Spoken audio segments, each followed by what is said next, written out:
ओम।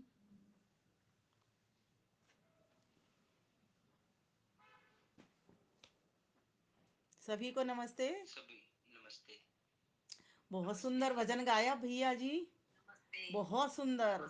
एकदम कर्ण प्रिय भजन था और बड़ा ही बोध कराने वाला भजन था। सचमुच समय ये बीत रहा है हमारा। आइए पहले वेद वाणी से शुरू करते हैं, उस ईश्वर की वाणी से। जय। ओ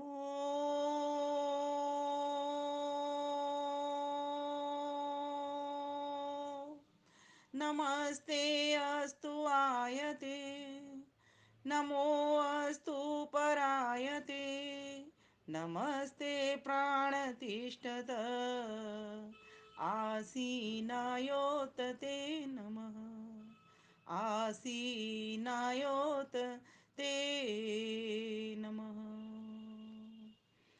सप्तमर्यादा कवयः ततक्षु तासाम् इत एकाम् अभि अङ्गुरः गात् आर्यो स्तम्भ उपमस्य नीडे पथां विसर्गे धरुणेषु तस्थौ, धरुणेषु तस्थौ।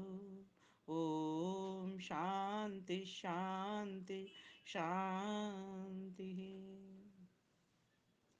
गांधीनगर से चलने वाला बड़ा ही भव्य दिव्य और सभ्य अनुशासित कार्यक्रम आदरणीय मुनि जी की सन्निधि में एवं बहुत बढ़िया कुशल संचालन कर रही हमारी बहन दीपालिका जी और मुनि जी दोनों ही करते हैं मिल करके।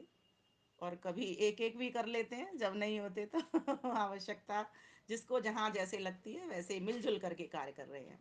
नमन करती हूँ मैं अपना, और साथ ही जितने भी लोग मेरे सामने यहाँ जुड़े हुए हैं उन सभी भाइयों को बहनों को भी नमन करती हूँ, और जिन जिन ने भजन सुनाए, जैसे अभी एक भाई का तो मैं सुन पाई, उन सभी को भी मैं अपना नमन करती हूँ। और जहाँ जहाँ से जितने भी प्रांतों से यहाँ पर जुड़े हुए लोग हैं उन सभी को भी मैं अपना नमन करती हूँ।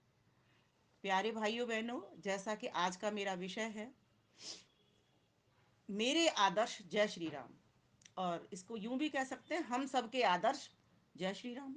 बात एक ही है। प्रत्येक व्यक्ति कहेगा मेरे आदर्श, तो और बढ़िया बात है, तो हम सबके हो ही जाने हैं। और हम सबके कहेंगे तो भी मेरे आदर्श हो ही जाना है। तो दोनों ही ढंगों से ये अच्छा विषय है और आदरणीय मुनि जी ने दिया है, बहुत अच्छा विषय, स्वागत करती हूँ।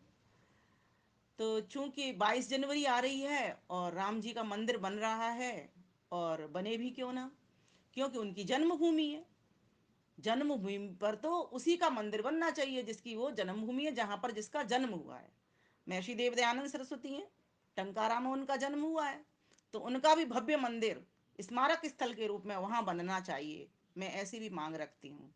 इस बार हम राम जी का मंदिर देख रहे हैं एक महान पुरुष के रूप में, वहीं हम ऋषि के रूप में भी, अभी जो हमारे वर्तमान के ऋषि जिनको मैं कह सकती हूँ महर्षि देव दयानंद सरस्वती, क्योंकि उनके बाद कोई ऐसा ऋषि अभी नहीं आया, तो उनका भी हम स्मारक स्थल इस प्रकार का हम टंकारा में देखें।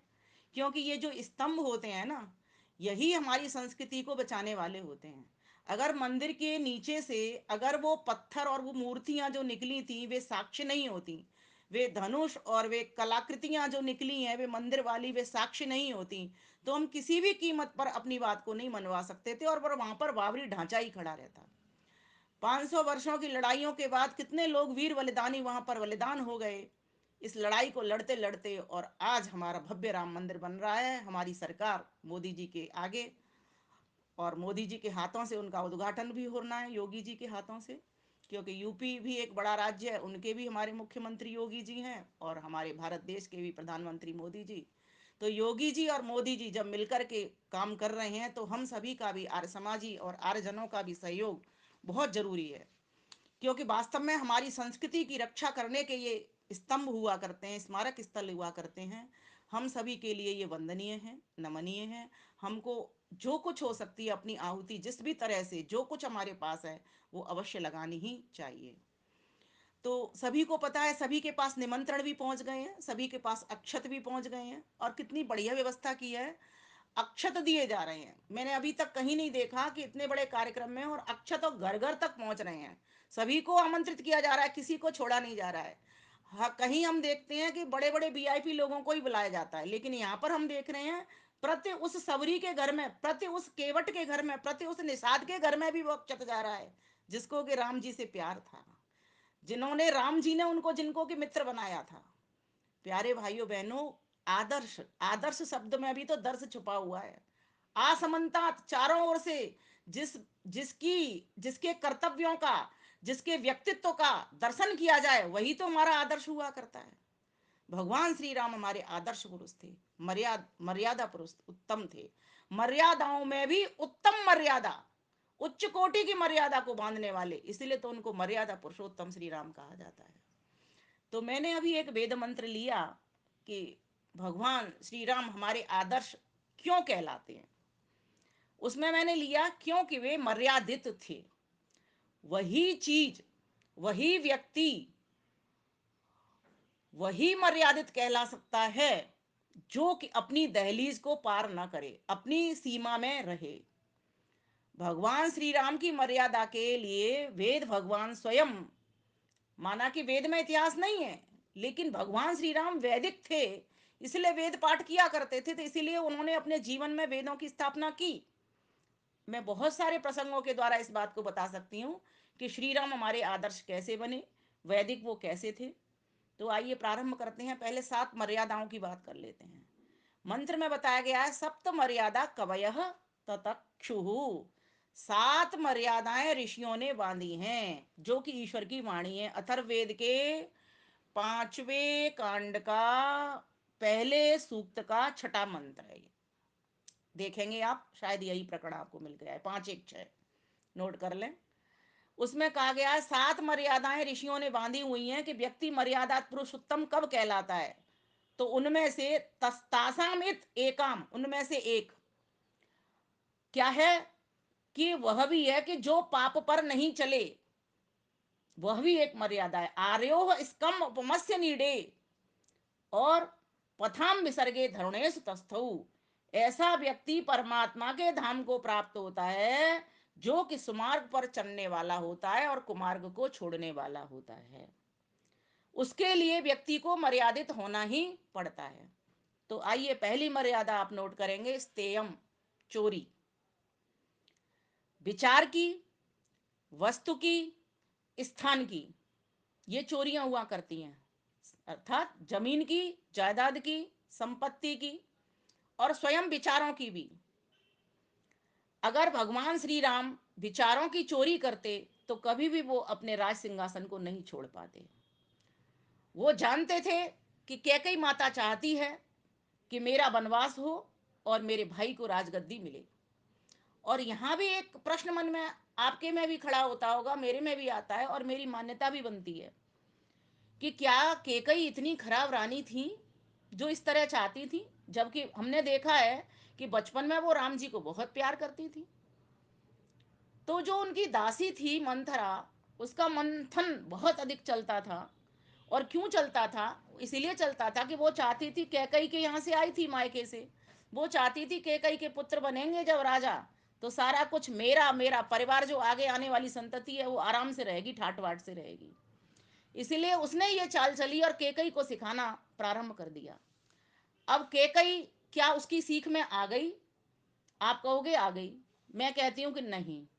कैकई विवेकी थी, वीरांगना थी, कैकई बहुत समझदार थी। जहां वो बाहर से सुंदर थी, रूप रंग से सुंदर थी, वहीं वो विचारों से भी सुंदर थी।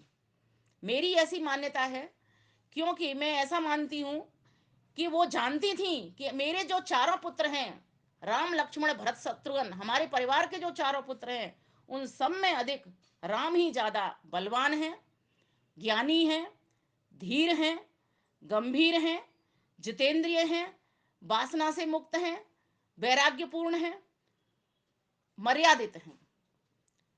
वो जानती थी अगर इनको वनवास में भेज दिया जाएगा 14 वर्ष के में, तो ये राक्षसों का संहार कर पाएंगे और सज्जनों की सुरक्षा कर पाएंगे। अब इसके लिए राजा दशरथ को मनाना पड़ा।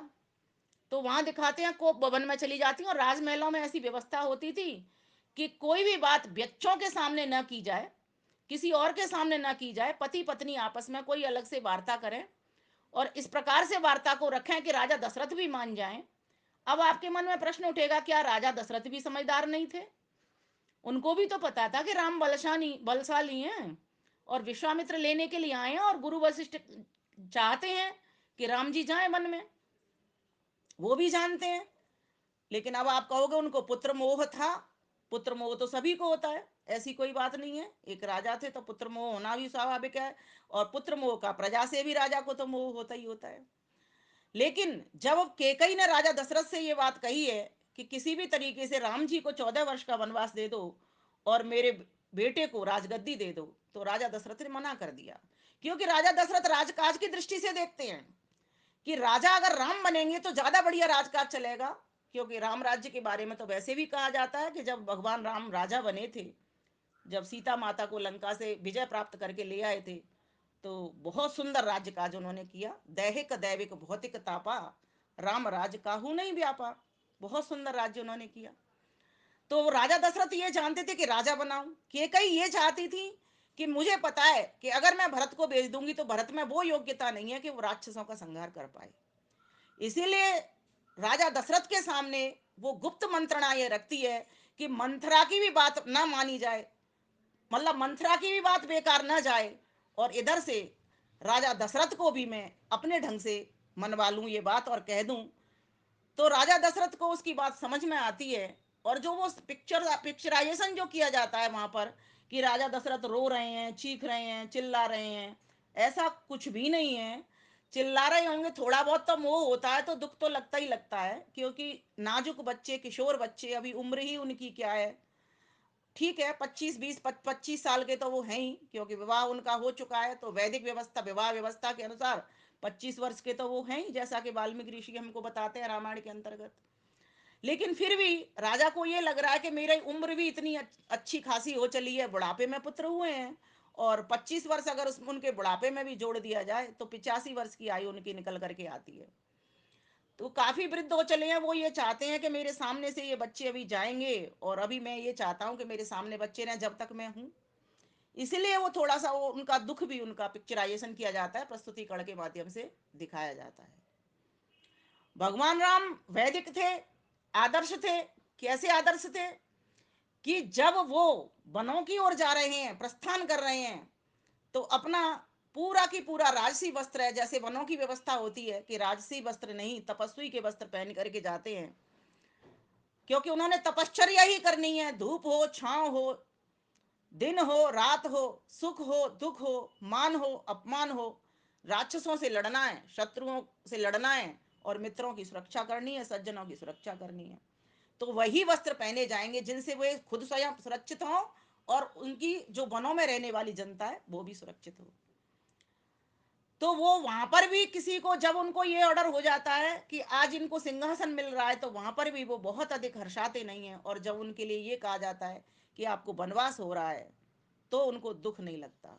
आज हम अपने आप को रख करके देखें, क्या हमको दुख नहीं लगेगा? क्या हमको अगर बहुत अधिक संपत्ति मिल जाए, शीश मुकुट मिल जाए, क्या हम खुश नहीं होंगे? नहीं। और यही वेद सिखाता है, और इसी वेद की बात का अनुकरण गीता ने भी कर दिया।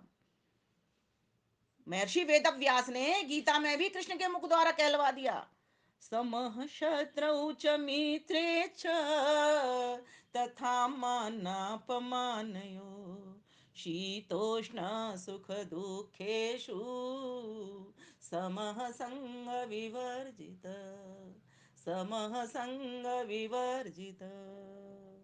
कि कुछ भी मिले तुम्हें, मान हो, अपमान हो, सुख हो, संपत्ति, सुख हो, दुख हो, धूप हो, छांव हो, दिन हो, रात हो, तुम्हें हर स्थिति में एक जैसा रहना है। और इसी का नाम स्थित प्रज्ञता है। और ऐसा ही व्यक्ति विवेकी और वैरागी भी कहलाता है। तो भगवान राम पूर्ण वैदिक थे। और जब बात ये आती है कि भगवान राम वनों को जाएंगे, और भरत भैया को जब पता चला है, ननिहाल से जब वो लौट करके आ जाते हैं, कहाँ पर, अपने घर पे, जब उनको पता चल जाता है कि राम भैया तो वन को गए और मुझे ये राजमहल मिला है, राजगद्दी मेरी माँ के कारण मिला है, और इस मंथरा दासी के बहकाने के कारण मिला है, जब उनको ऐसा पता चलता है, केकई के द्वारा पता चलता है, तो वो कौशल्या माँ के पास जाते हैं। और कौशल्या माँ के पास इतनी प्रतिज्ञाएं वो रख देते हैं, कहते हैं हे माता, अगर मैं जरा सा भी दोषी हूं तो मुझे ये पाप लग जाएं। मेरे पिछले वीडियो में आप देख सकते हो, मैंने लगभग लगभग 25-30 पाप वहां पर रखे हैं कि कैसी कैसी उन्होंने प्रतिज्ञा की कि जो लोग सूर्य के सम्मुख मूत्र करते हैं वो पाप उनको लगता है, वही पाप हे माँ मुझे लग जाए अगर मैं भैया के बन जाने में थोड़ा सा भी दोषी हूं तो। हे माँ वो पाप मुझको लग जाए जो सोती हुई गऊ की बछड़ी को लात मारने पर लगता है, वो पाप मुझको लग जाए। इस प्रकार से 25-30 प्रकार के पाप महर्षि वाल्मीकि जी ने रामायण में लिखे हैं। उसको मैंने सकाव्य पिछली बार लखन जी के उसमें बोला था, इसलिए मैं आज उसको रिवीजन नहीं करूंगी। कहने का भाव यहाँ पर ये है कि भरत है, राम है, लक्ष्मण है, शत्रुघ्न है, जरा सा भी द्वेष नहीं है। अगर उनकी माताओं के मन में थोड़ा सा भी द्वेष होता तो बच्चे ऐसे हरगिज नहीं हो सकते। माताएं चारों बेटों को एक जैसा समझती हैं और चारों बेटे भी सभी माताओं में समान व्यवहार करते हैं। ऐसी उनके परिवार की व्यवस्था थी, इसलिए उनके परिवार में सुख था। और सुख कहाँ है? तो सुख त्याग में है। राजमहल के सभी सुखों को एकदम ठोकर मारी और वन में गई पति के संग में सिय सतवंती नारी, शिक्षा दे रही जी हमको रामायण अति प्यारी। कितना त्याग है! जहां राम जी में त्याग है वहीं सीता जी में त्याग है। कहती है कि जब मेरा पति ऐसी स्थिति में जा रहा है और शादी होके आई है, हम लोग कहाँ जाने की इच्छा करते हैं? हम लोग हनीमून पर जाने की इच्छा करते हैं, लेकिन राम जी कहाँ जाने की दीपालिका जी इच्छा कर रहे हैं? वन जाने की। क्यों? क्योंकि मेरे माता पिता का आदेश है, अनुव्रतः पितुः पुत्रो मात्रा भवतु सम्मना जायापत्ये मधुमतीम वाच मद संतमाम। पूर्ण वैदिक थे, इसीलिए वो आदर्श थे कि कोई भी जो पुत्र है वो अपने माता पिता का अनुव्रती होना चाहिए। और ऐसे राम जी दिखाई दे रहे हैं। माँ ने कहा अच्छी बात है, पिता का आदेश है, मैं जाऊंगा, बन जाऊंगा। और भरत कहते हैं क्या पिताजी तुम्हारे थे भैया?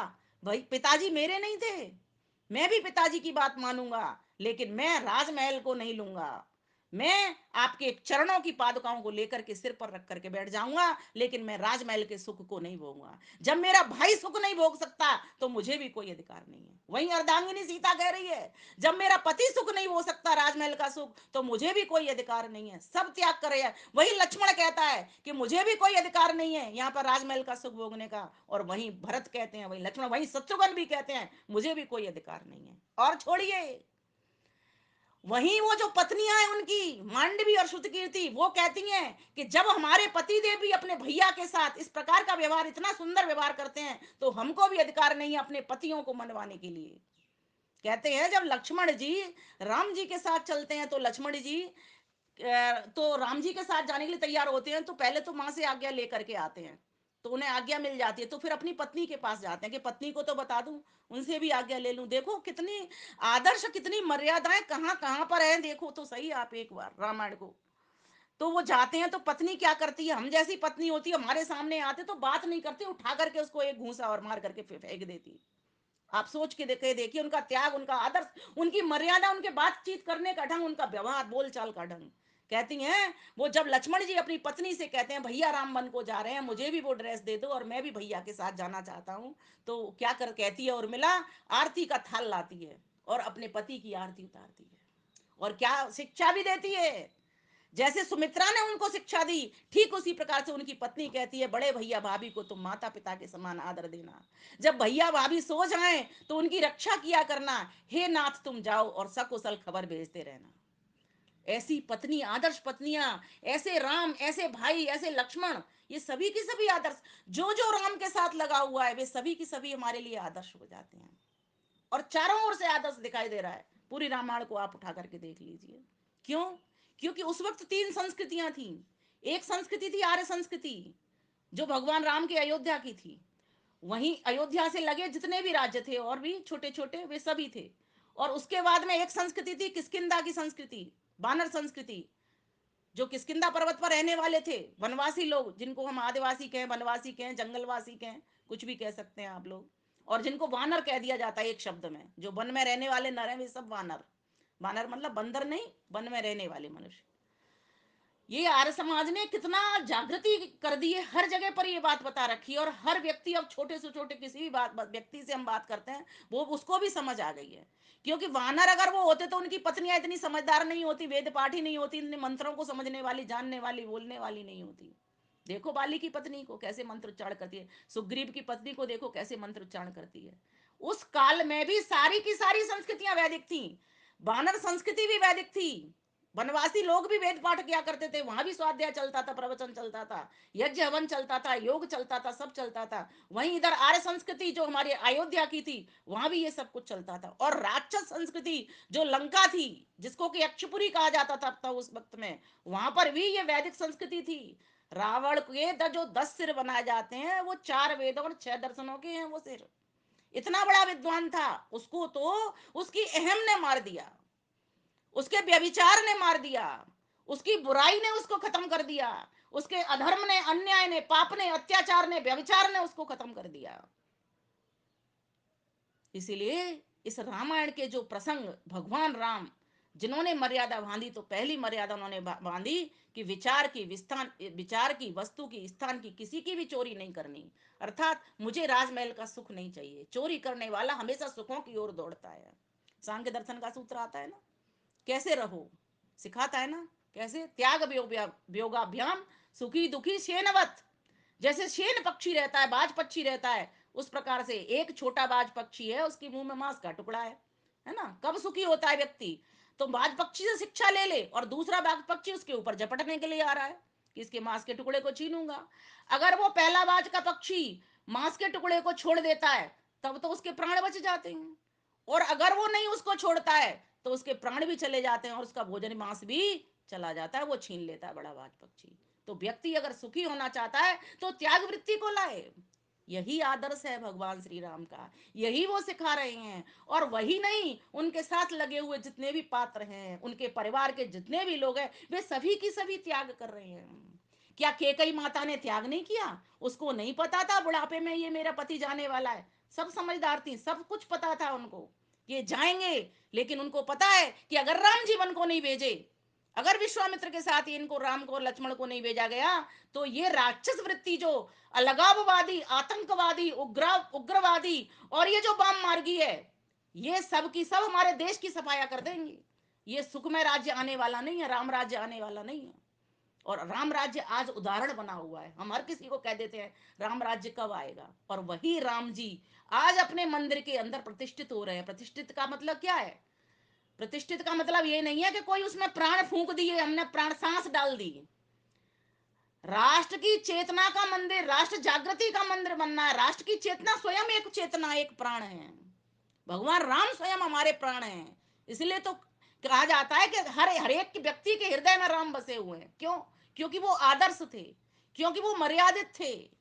तो किसी भी प्रकार का, और आप देखिए 25 वर्ष का व्यक्ति ब्रह्मचारी पहले रहा है, क्योंकि वैदिक वैदिक की क्योंकि गुरुकुलों की शिक्षा वेद की शिक्षा थी। और उनको पता है कि व्यक्ति को विवाह से पहले ब्रह्मचारी रहना होता है।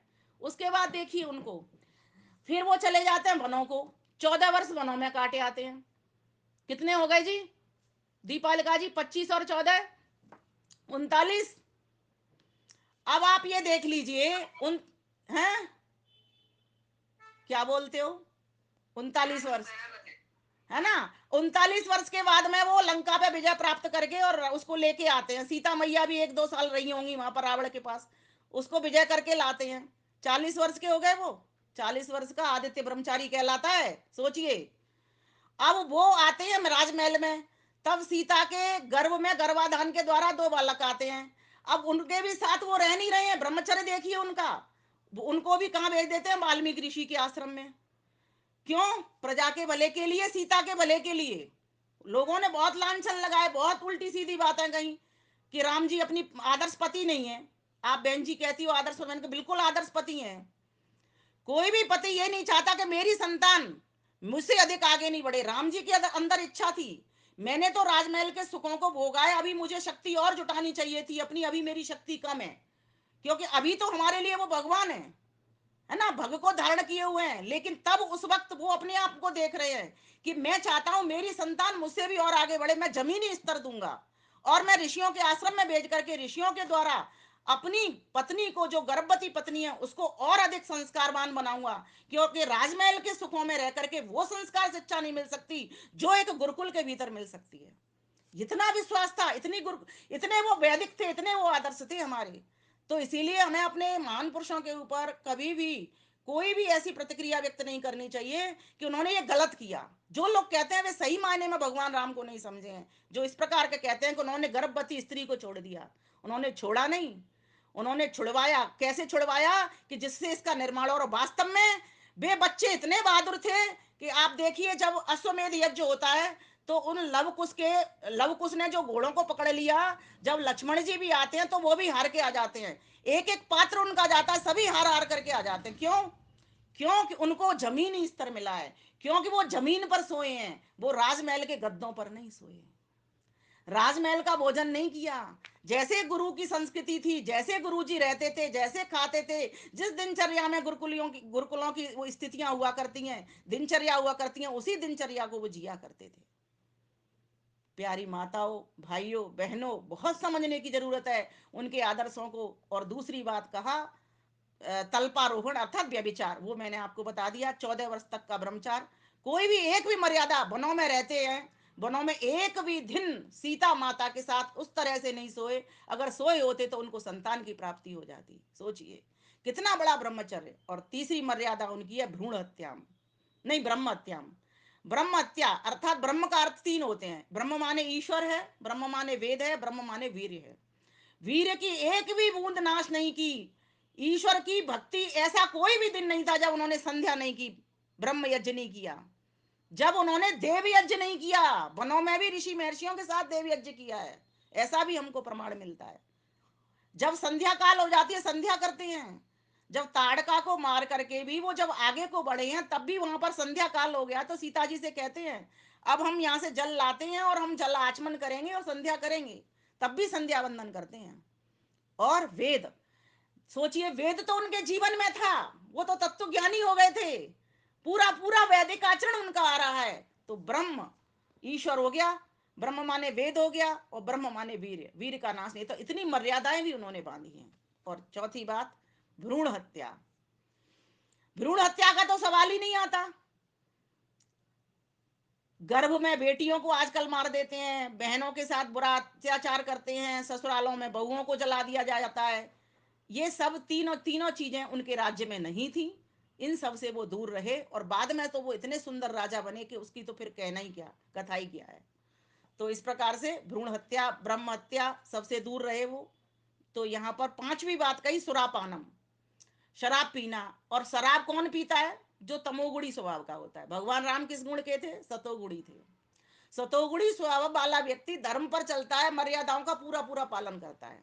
रजोगुणी व्यक्ति धर्म का भी करता है, अधर्म का भी करता है। हम मनुष्य जैसा व्यक्ति होता है। लेकिन भगवान राम, इसलिए तो भगवान कहलाए, इसलिए तो आदर्श कहलाए, इसलिए मर्यादित रहे वो, क्योंकि वो वैदिक थे, वे आदर्श रहे हमारे। तो कहा सुरापानम, फिर शराब पीने की बात कहा। लोग उन पर झूठे इल्जाम लगा दिया करते हैं कि वे मांसाहारी थे। अरे जगह जगह जिक्र आ रहा है, वाल्मीकि रामायण अगर आप पढ़ करके देखो, जगह जगह प्रमाण मिल रहे हैं। कंद मूल फल खाते हैं वो, जहां भी जाते हैं कंद मूल। जहां पंचवटी में रहते हैं तो भी कंद मूल फल खा रहे हैं वो। कहीं भी मांस का जिक्र नहीं मिल रहा। किसी भी रामायण को आप उठा करके देख लिए, पता नहीं किसने उनके ऊपर इल्जाम लगा दिया ये कि वो मांसाहार करते थे। समझ ही नहीं आती किस तरह के, ये हमारी संस्कृति में को बदनाम करने वाले लोग हैं जो ऐसे इस तरह की। इसलिए इसका खूब बहिष्कार करो, जितना भी सोशल मीडिया से प्रचार हो सकता है। भगवान राम सात्विक थे, धार्मिक थे, याज्ञिक थे, वैदिक थे, आदर्श थे, मर्यादित थे। उन्होंने कोई भी अपने जीवन में ऐसा काम नहीं किया। महर्षि आनंद सरस्वती ने तो स्वयं कहा है, कोई भी उन्होंने जीवन में ऐसा काम नहीं किया। जैसे कृष्ण के बारे में लांछन लगाते हैं लोग, उसी प्रकार से भगवान राम पर भी आज उतरते हुए दिखाई दे रहे हैं। इसलिए ऐसे लोगों का बहिष्कार कीजिए। एक भी मर्यादा का उन्होंने उल्लंघन नहीं किया है। जबकि वनों में तो मीट मांस खूब चलता है, ये लोग खाते हैं, उनको जो मिलता है वही खा लेते हैं। लेकिन भगवान राम ने एक भी इस प्रकार का कोई भी बुरा कर्म नहीं किया। फिर कहा पात के नोतोद्यम, अर्थात पाप करके झूठ बोलना कि मैंने पाप नहीं किया।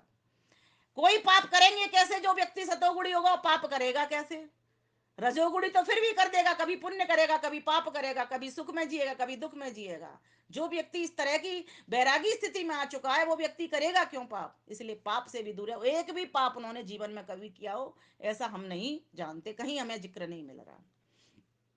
और छठी बात कही है, पुनः पुनः दुष्टस्य कर्मणा पुनः पुनः सेवम, बुरे कर्मों का बार बार सेवम। अब दुष्ट कर्म का सवाल ही नहीं है तो बार बार सेवन की भी बात खत्म हो जाती है। तो इस प्रकार से वेद ने जो 7 मर्यादाएं कही हैं वे उनके जीवन में कहीं भी दिखाई नहीं देती। वे तपस्वी थे और तप के द्वारा सभी दोषों का क्षय हो जाता है। तपसा किल विषम हंति, ये हमें शास्त्रकार बताता है। भगवान राम वैदिक थे और धार्मिक थे। धर्म के सभी लक्षण उनके भीतर घटित होते हैं। आप देखते चले जाइए, धर्म देखिए, धृतिक, धैर्य, कितना अधिक धैर्य था उनको। लक्ष्मण जी फिर भी थोड़े थोड़े से गुस्सा हो लेते हैं बीच बीच में। जब सूपणका आती है, मैं सूपणका को सूपण खान कहा करती हूँ सूपर्ण खान, रूप रंग लपेट करके आ जाती है वो और इस तरह से बहलाती है, फुसलाती है जैसे किसी छोटे बच्चे के संग बात कर रही होगी। सुन रखा है, दो सुंदर सुंदर सुकुमार आए हैं, डोरे डालने वहां भी आ गई है, सोचो। लेकिन राम जी क्या करते हैं, समझते हैं, धीरे धीरे मुस्काते हैं। उनके आगे तो चल, उनकी तो एक स्त्री है और वो भी पत्नी व्रत है। जैसे वो पतिव्रता है सीता माता, वैसे ही वो भी पत्नी व्रत है। एक पत्नी के बाद दूसरी पत्नी, नहीं किसी की ओर देखते तक भी नहीं है। और तब वो सुपर्ण का क्या बोलती है, तो सम पुरुष नमो सम नारी, तो सम पुरुष नमो सम नारी, को संयोग विधि चाहे कारी। ये तो परमात्मा ने हमारी जोड़ी मिला दी है, संयोग मिला दिया है। तेरे समान कोई पुरुष नहीं हो, मेरे समान सुंदर कोई नारी नहीं राम जी मुस्का देते हैं, लक्ष्मण की ओर इशारा कर देते हैं, कहते हैं मैं तुमसे शादी करना चाहती हूँ, विवाह करना चाहती हूँ। उसकी तरफ इशारा करते हैं। हनुमान जी को वेग आ रहा है बहुत तेज से, उग्रता के स्वभाव के साथ में, लेकिन हनुमान जी ने उसको इतना अपमान कर दिया। वहां भी कहते हैं उसकी नाक कान काट दिए। नाक कान काटना तो मुहावरा है, किसी का अपमान कर देना, नाक कान काट दिया। कहते हैं उन्होंने नाक कान काट दिए। इस बात को भी हमको समझना चाहिए, आपके मंच से मैं बताना चाहती हूँ। तो उसने उसका खूब अपमान किया और वो लौट करके चली गई। क्योंकि राम जी जब उससे बात भी कर रहे होते हैं तो निगाह उनकी सीता जी की तरफ होती है। आप ये देखिए, एक व्यक्ति को, आज व्यक्ति किसी को उत्तर भी दे रहा होता है ना तो उसी को उसी की तरफ देख रहा होता है। इतने वासना से भी रहे थे वो। उन्होंने किसी किसी को भी, सूर्पणखा को भी, राम लखन ने सूर्पणखा को माता बोल पुकारी, राम लखन ने सूर्पणखा को माता बोल पुकारी। अब जा देखें चिकनी मिट्टी, अब जा देखें चिकनी मिट्टी, फिसल जाए व्यभिचारी। शिक्षा दे रही जी हमको रामायण अति प्यारी, शिक्षा दे रही जी हमको रामायण अति प्यारी। लक्ष्मण शीश झुकाता था कह सीता को महतारी, और हाय आजकल तो भावज को, हाय आजकल तो भावज को कहते आधी नारी। शिक्षा दे रही जी हमको रामायण अति प्यारी, शिक्षा दे रही जी हमको रामायण अति प्यारी। प्यारे भाइयों बहनों, समझो इस बात को, कितने आदर्श थे। आज जिन राम जी का मंदिर बन रहा है, चित्र के द्वारा चरित्र को समझने के लिए मंदिर बन रहा है। मैं जैसा मेरे अंदर से एक भावना बन रही है, हम किसी चित्र को देख करके उसके चरित्र को समझते हैं। हाथ में धनुष बाण है, किसके लिए है? राक्षसों से सज्जनों को बचाने के लिए। कैसे वस्त्र है उनके, वस्त्र देखिए। हमें वैसा पहनावा भी अपनाना चाहिए, उस तरीके के धोती पहननी चाहिए हमको, उस तरह का उत्तरीय पहनना चाहिए हमको। किस प्रकार से चेहरे के ऊपर मोहक मुस्कान है, ऐसा धीर वीर भी हमको होना चाहिए। जरूरत पड़े धनुष बाण निकाल लेने हैं, जरूरत पड़ रही है तो मुस्काना है। कब कितना बोलना, क्या बोलना, कैसे बोलना, कहाँ बोलना, ये कोई राम जी से सीख ले। एक आदर्श भाई हैं, राजमहल के सभी सुखों को एकदम ठोकर मारी, राज तिलक को गेंद बनाकर खेलन लगे खिलाड़ी, इधर भरत उस तरफ राम दोनों ने ठोकर मारी, शिक्षा दे रही जी हमको रामायण अति प्यारी। न राम को चाहिए राजमहल, न भरत को चाहिए। आपको बड़ा मजेदार किस्सा सुनाती हूँ। आप राम जी के बारे में सुन रहे हो, भरत जी के बारे में सुन रहे हो, लक्ष्मण जी के बारे में सुन रहे हो, थोड़ा सा और सुन लो। जो श्रुति कीर्ति थी किसकी पत्नी थी? वो भरत की मांडवी थी, श्रुति कीर्ति थी शत्रुघ्न की। तो एक दिन शत्रुघ्न की पत्नी छत के ऊपर टहल रही थी, रात्रि का टाइम था, कोई 12 बज रहे होंगे। कौशल्या माता नीचे उसकी आहट सुनती है पैरों की, तो उनकी नींद खुल जाती है। तो वो कहती हैं ऊपर की ओर, ये छत के ऊपर कौन टहल रहा है, किसकी आहट हो रही है? तो ऊपर से आवाज आती है श्रुति कीर्ति की, माता जी मैं श्रुति कीर्ति घूम रही हूँ। तो कौशल्या माती, बेटा तुझे नींद नहीं आई? बोले नहीं माता जी। बोले क्यों नहीं आ रही, शत्रुघ्न तो है ना? बोले नहीं माता जी नहीं है। तो बोले कहाँ है वो? बोले वो नंदी ग्राम में भरत भैया के साथ में है। तो बोले कब से? बोले जब से राम भैया बन को गए हैं तब से। तो बोले तुझे नींद नहीं आ रही तो बुलाऊं शत्रुघ्न को? तो पता है क्या कहती है?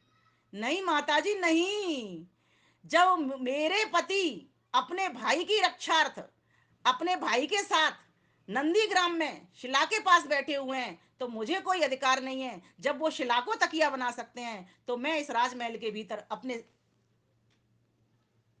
ओम। ओम क्या हुआ आवाज को?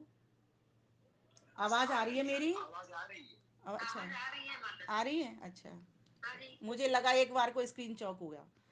हाँ, तो मैं कैसे रह सकती हूँ? मैं भी ऐसी इसी प्रकार से सो जाऊं, उनको बुलाना नहीं है। वो अपने भैया के साथ हैं और राम जी की सहायता के लिए, क्योंकि वो नहीं चाहते कि राजमहल का सुख भोगा जाए, इसलिए मुझे भी कोई अधिकार नहीं है राजमहल का सुख भोगने की। बताइए त्याग कहाँ कहाँ चल रहा है? एक तरफ राम लक्ष्मण का चल रहा है तो दूसरी तरफ भरत शत्रुघ्न का चल रहा है नंदीग्राम में। वो भी वहां पे नहीं है अयोध्या में, वो नंदीग्राम में पास के गांव में राजमहल का सुख नहीं भोग रहे, क्योंकि वो कहते हैं मुझे हमें भी अधिकार नहीं है। तो उनकी पत्नियां भी कह रही हैं हमें भी पतियों के संग रहने का अधिकार नहीं है।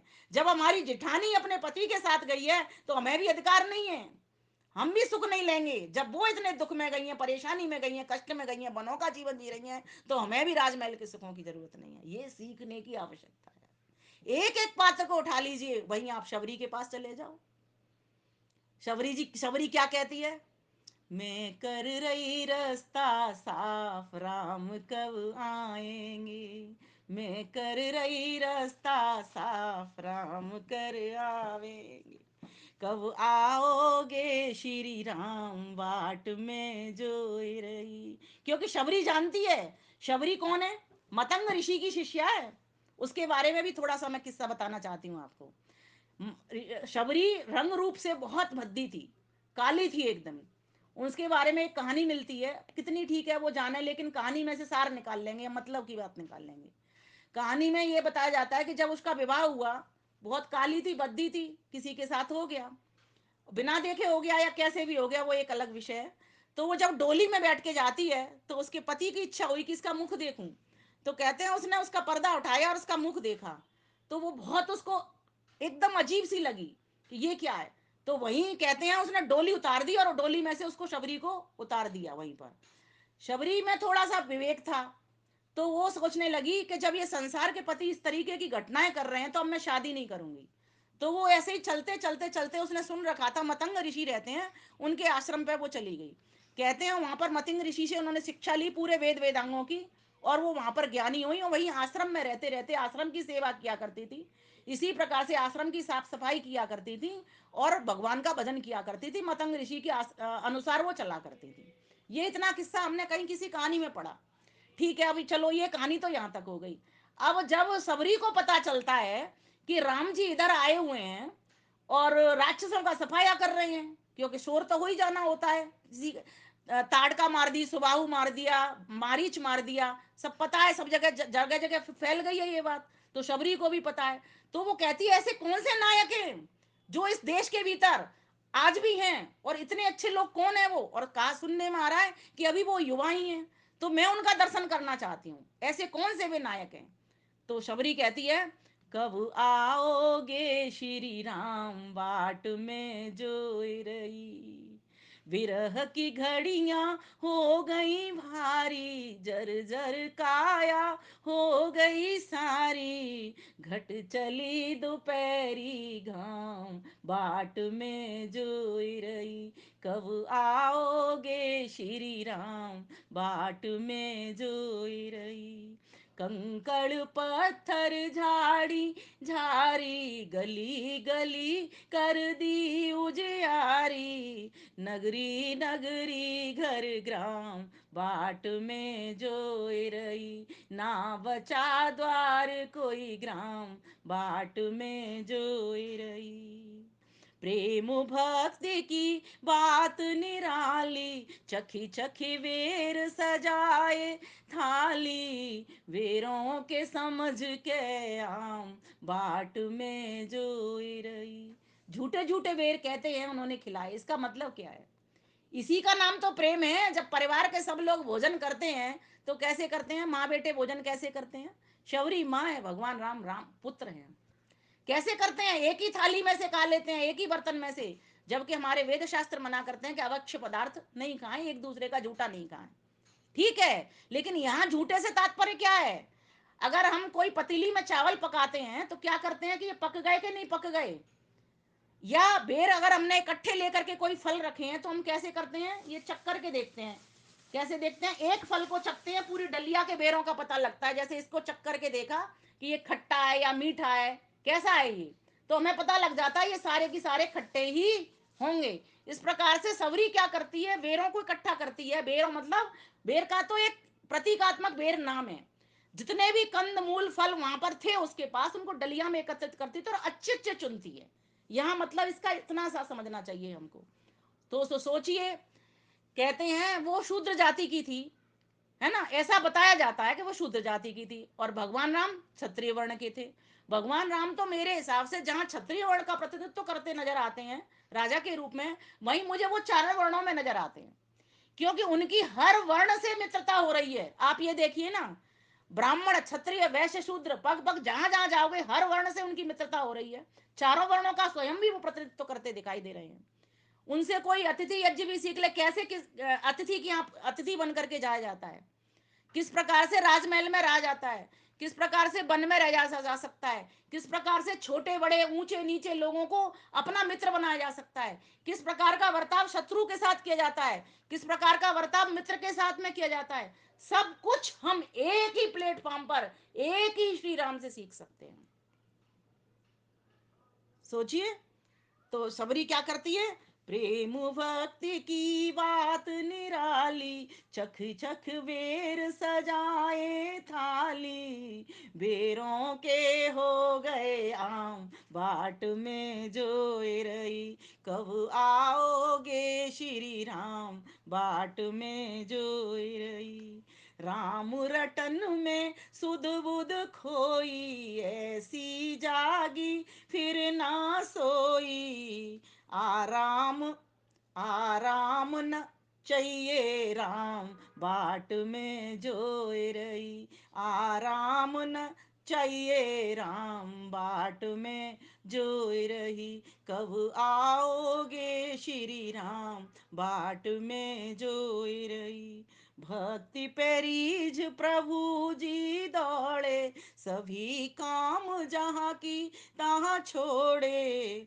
भया कौतुक प्रकटे राम, बाट में जोए रही। भिलनी घर आए गए राम, बाट में जोए रही। मोहे मिल गए राम, बाट में जोए रही।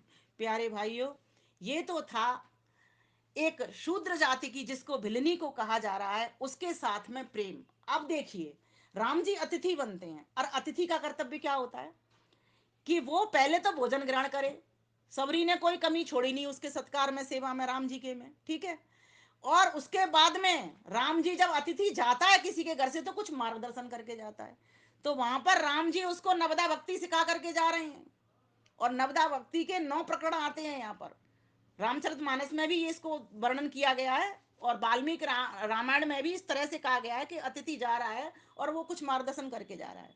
तो वहां पर वो सत्संग, ईश्वर भक्ति, ऐसे ऐसे अर्चनम स्मरणम, इस तरीके के 9 प्रकारों को रखते हैं कि कैसे कैसे, क्योंकि उसने सबरी ने कहा है कि तुम जा रहे हो अतिदेव, मेरा मार्गदर्शन तो करिए, मेरे ज्ञान में कहाँ कोई कमी रह गई है, कितना ज्ञान मुझे अभी और लेना है। कहते हैं अपने मतंग ऋषि से उसने इतनी अधिक शिक्षा ले ली थी, पर एक मेजबान का एक कर्तव्य होता है जिसके घर में अतिथि ठहरता है कि वो इतना विनम्र हो जाए, इतना विनम्र हो जाए कि मुझे कुछ नहीं आता, मैं कुछ ना कुछ और नया ग्रहण करना चाहता हूँ, ऐसे मन के भीतर इच्छा होनी चाहिए। अतिथि आए हैं तो उनसे कुछ मुझे मार्गदर्शन लेना है। तो ये जो सबरी पात्र है ये भी हमारे लिए शिक्षाप्रद है। और देखिए, भक्ति जब भी पैदा होती है ना, वो बिना ज्ञान के नहीं हो सकती। कोई लोग भक्ति का ढोंग भले ही कर ले, जब तक व्यक्ति को विवेक नहीं होगा और विवेक के साथ वैराग्य नहीं होगा, तब तक वो भक्ति को पैदा कर ही नहीं सकता। ये बात गारंटी से लिख करके रख लेना। हमारे सभी शास्त्र इसी पर फोकस करते हैं, ज्ञान, दूसरा कर्म, और तीसरा उपासना। तीसरे नंबर पर ये उपासना है। जब तक व्यक्ति को ज्ञान नहीं होगा तब तक वो कर्म में नहीं ढलेगा, और जब तक ज्ञान और कर्म दोनों नहीं होंगे तब तक भक्ति पैदा होगी नहीं। मैं मानती हूँ ये जो स्वेटर मैंने पहन रखा है ना, ये सर्दी को बचाने वाला है, मुझे सर्दी से बचाने वाला है, मुझे ज्ञान है, तब तो मैंने कर्म किया, पहनने का, धारण किया, और धारण किया, यही मेरी भक्ति है, मैंने धारण कर लिया। इसलिए हम सबरी से भी ये सीखें। जो जो राम के पात्र, हनुमान जी को देख लो, जब हनुमान जी से मुलाकात उनकी हो जाती है तो सोचो हनुमान जी ने कितना बड़ा काम कर दिया उनका। और हनुमान जी उनके हृदय में ऐसे बस गए कि जहां जहां राम जी के मंदिर बनते हैं वहां हनुमान जी पहले दिखाई दे जाते हैं। और हनुमान क्या है, हनुमान जी के बारे में कहा जाता है कि मरते नहीं है, इसलिए क्या है, हनुमान एक पदवी है, ये कभी नहीं मरेगी। जिस समाज में जो सेवक सबसे अधिक काम करता है, सेवा देता है, उसको क्या कहते हैं, ये हमारे समाज के हनुमान जी हैं। दीपाली जी क्या बोलते हैं हम, ये हमारी समाज के हनुमान जी हैं। जैसे अभी मैं कल परसों पर प्रवचन में बता रही थी, उस पर चल रहा था स्वामी श्रद्धानंद पे, कि दयानंद को तो श्रद्धानंद जैसे हनुमान मिल गए, लेकिन श्रद्धानंद को कैसे कब मिलेंगे वो हनुमान, हम जैसे कब हनुमान बनेंगे, श्रद्धानंद को कब मिलेंगे वो हनुमान, और कौन मिलेंगे हनुमान। तो हनुमान एक पदवी है, जैसे कहा जाता है ना परशुराम वगैरह, नारद वगैरह, ये क्यों अमर कहा जा रहा है, इनके नाम अमर हो गए। शरीर तो सबका चला जाता है एक समय के बाद में, लेकिन वो जो नाम है वो इतना अमर हो जाता है कि जब भी कोई राम जी जैसा काम करता है, क्या कहते हैं, ये तो हमारा राम है। कोई कृष्ण जी जैसा है, ये तो हमारा कृष्ण है। कोई नारद जी जैसा काम करता है, खोज खबर लाने का, कहते हैं ये तो नारद जी है हमारे घर के। ठीक इसी प्रकार से हनुमान जी को भी, तो हनुमान जी सोचो कितने राम जी के हृदय में बस गए, कैसे, कि उन्होंने सीता मैया का पता लगा दिया। कितना कठिन काम था, रावण के घर के भीतर घुसना कितना अधिक कठिन काम था, सोचो, वो काम भी हनुमान जी ने कर दिया। क्यों। और एक और बात राम जी की विशेषता देखिए। चलिए मैं अभी यहाँ इसको छोड़ती हूँ, दूसरी बात और बताती हूँ आपको, क्योंकि मुझे लग रहा है 1 घंटा हो जाएगा, मुझे तो बहुत बोलने की आदत है और वो चल ही रहा है मेरा प्रसंग। कथा करने का बहुत मन करता है कि लंबी लंबी चलती रहेगी। कोई बात नहीं, चलो अब मैं संक्षिप्त करती हूँ, पर मतलब की बात पे आती हूँ। राम जी ने जिस जिस नगरी में जा करके जहां जहां के अधर्मी, अत्याचारी, अन्यायी राजाओं को मारा, वहीं पर धर्मी, न्यायिक राजाओं को बिठाया गद्दी पे। चाहते तो वो स्वयं गद्दी ले लेते। आप देखिए, सुग्रीव को बनाया कि नहीं बाली को मार करके। बाली ने क्या किया, बाली ने सुग्रीव की पत्नी को अपने घर रख लिया। इससे बड़ा कौन सा व्यभिचार और पाप होगा। जब राम जी को पता चला, सुग्रीव ने शिकायत की कि मेरे भैया ने मेरी पत्नी को अपने घर में रख लिया है, तो राम जी ने कहा ये तो तुम तो दोनों एक से हो, मैं मारूंगा किसको। तो सुग्रीव ने, राम जी ने एक युक्ति सोची कि बाली को माला पहना देता हूँ, तब मुझे पता लग जाएगा, और इसके गले में माला नहीं होगी तो मैं आराम से इसको मार लूंगा, क्योंकि सारे देखने में जितने भी वनवासी लोग होते हैं, और फिर भाई भाई हों तो वैसे ही एक जैसे लगते हैं, जुड़वा भाई जैसे, और उनके बारे में तो कहा भी जाता है।